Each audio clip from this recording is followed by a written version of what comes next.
क्या अल्लाह ये चाहता है कि आप अपनी जान खतरे में डाल दें? नहीं, हमारा रब जालिम नहीं है।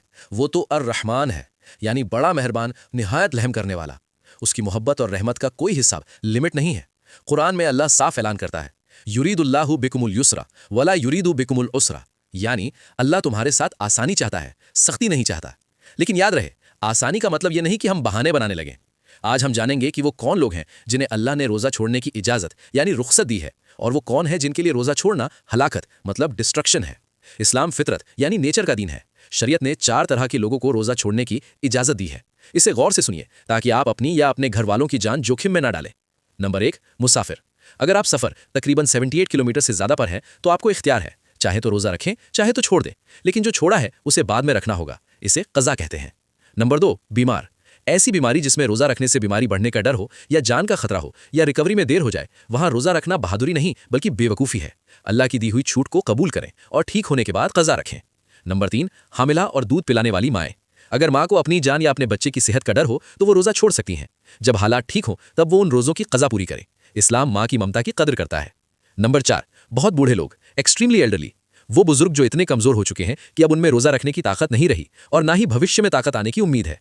उन पर रोज़ा माफ़ है, उन्हें क़ज़ा भी नहीं रखनी। उन्हें सिर्फ फिदिया देना है, यानी हर छोड़े हुए रोज़े के बदले एक गरीब को 2 वक्त का पेट भरकर खाना खिलाना, बस। अब आते हैं हमारे नन्हे मुन्ने बच्चों पर।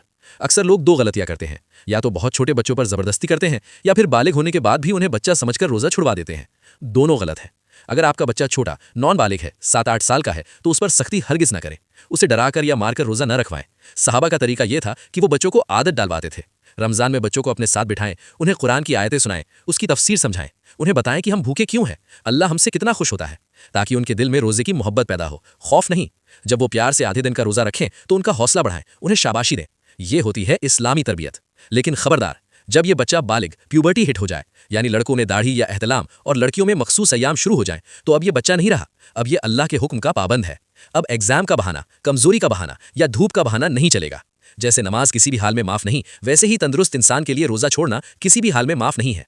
अगर आज आप उन्हें प्यार के नाम पर अल्लाह के फ़र्ज से रोकेंगे तो कल क़यामत के दिन यही औलाद आपका गिरबान पकड़ेगी कि आपने मुझे जहन्नम से क्यों नहीं बचाया। तो खुद भी रोज़ा रखें और अपने जवान बच्चों को इस फ़र्ज़ की अहमियत समझाएं। ये तो था रोज़े का हुक्म, लेकिन क्या आप जानते हैं कि अल्लाह ने इस रोज़े में आपके जिस्म के लिए कैसी साइंटिफिक शिफा छुपाई है? अगले एपिसोड 5 में हम जानेंगे साइंस ऑफ फास्टिंग।